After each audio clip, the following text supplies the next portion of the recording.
Hello, John. Hello, Oliver.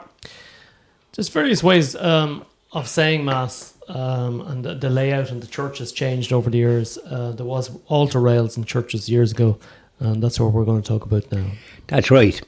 Now, there has been debate, and very much so in some of the videos that I receive from the United States, and indeed from Britain, and not so much here from Ireland that I'm aware of. But there is a hue and cry about Pope Francis's new instruction, because it's not dogma. It's not something that Catholics need to obey to that extent. But he has interfered with the Mass said in the Latin Rite, which is a growth area, and where a lot of young people are going to the Latin Rite. They like the reverence associated with it. It's not Catholic light, it's Catholic serious.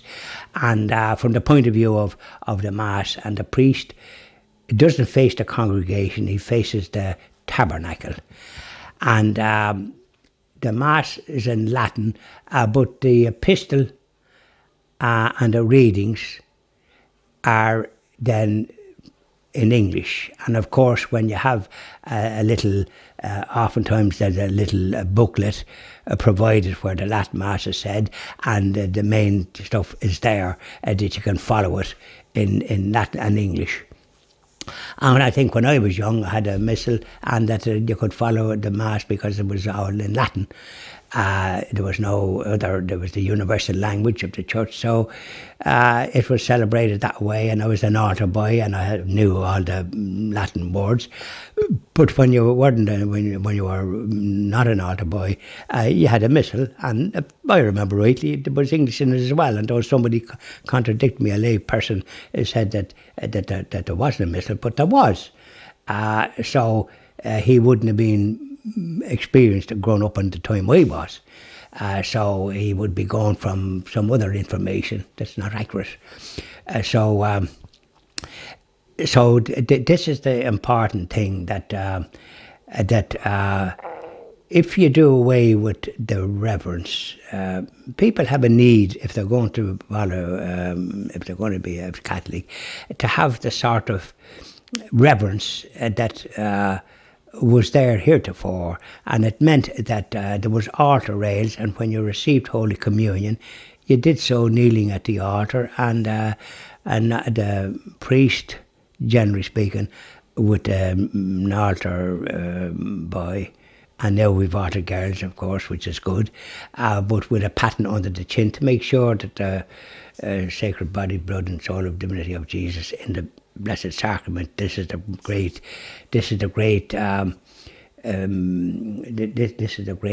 testimony and the legacy that he left to us. And when he, at the Last Supper, when he, with the bread and the wine, this is my body, with the bread, and then this is the wine shed up, we do this in memory of me. So this is where the Holy Eucharist comes in, and this is where the Sacrament of Confession comes in.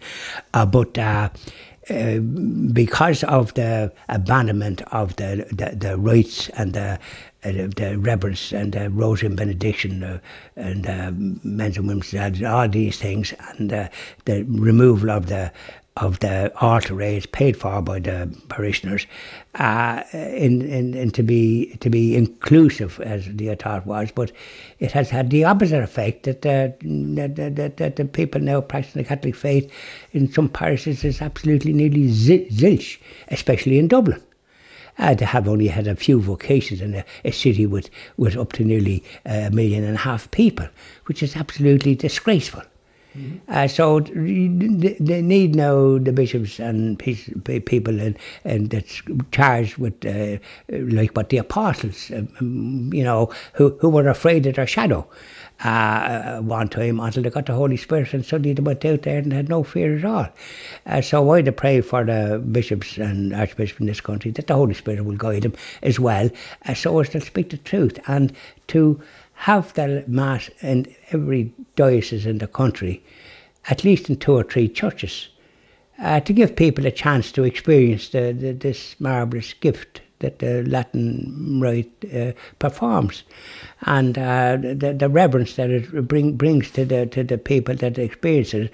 They don't want to be different than anybody else, but I think it's a good thing that people have a choice, and that they can attend these masses, and there are priests now perform this. There's Benedictines in near Balbriggan, in a place called and they have the mass in the traditional way. There's the sovereign priest there in Limerick, and they have another one now, I believe, in Belfast, and there's other places where you can avail of it.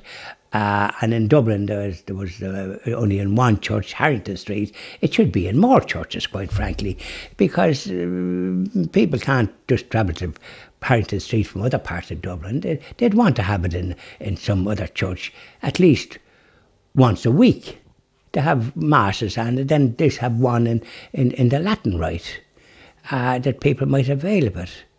Don't throw out the baby with the bathwater. You know, I haven't heard that one in a while. No. Well, you see, this is it, and bring back some of the reverence and the things that now no longer practiced, because have priests talking about the sacrament of confession. Then you don't hear it mentioned, and it's never more important for practicing Catholics, and some of them probably haven't been to confession because it's not held officially after every Holy Mass, which it should. And preached about the importance of it, that type of thing. So these are the things that need to be done. And the article that I read there actually describes it. And here's a funny thing: in the Muslim countries, we hear sometimes about persecution, but it doesn't be. It's not as common, except for some extremists. And there's extremists in every society, one way or another. But it's assumed in Muslim countries, like even Saudi Arabia, that people have a religion. They don't understand the atheist way of life. Even if some of them have been educated in the West, it doesn't occur to them that there's this disrespect. They think everybody has belief in God, which they have, and so therefore Christians and Catholics are perceived that they would have the same, only different than what they do. So they don't understand the secular business in the like of this country, and Australia, for example, which has gone very bad, apparently, and New Zealand and these countries that were okay, and Canada, where Catholic churches have been burned by communists, and the people that wanted them was the indigenous people, because they're the ones that were helped by the Catholics and Christians. So that country has gone peculiar. And there's no point. It would be, thank God I never went to it, and I was encouraged to go to it. But thanks be to God I didn't, because I wouldn't like to live in a country like that with this Prime Minister Trudeau that they have, who's held in very low esteem by a lot of people. Yeah, I think he's too young. He's too immature. And by the way, he's getting booed now because of what he's at. You can't dictate to people and do what he's doing. And all these atheists are encouraged to burn more Catholic churches. I mean, they are so evil. I mean, they're not the business of being tolerant. They don't know the meaning of the word. Yeah, Trudy, I think he's just too immature, you know. Well, as the fella says, we even in Muslim countries, they sort of certainly don't understand. They don't think it's possible for people to be like what we are in the secular agenda. And the attacks on faith. They don't understand that whatsoever, and I wouldn't blame them. Personally, I don't understand it either, because it's a very short-sighted policy. But like everything else, it'll probably run its course. There'll be, like what those articles I read, there'll be, the people won't put up with it. Thank you very much, John. Thank you very much, Oliver. Now,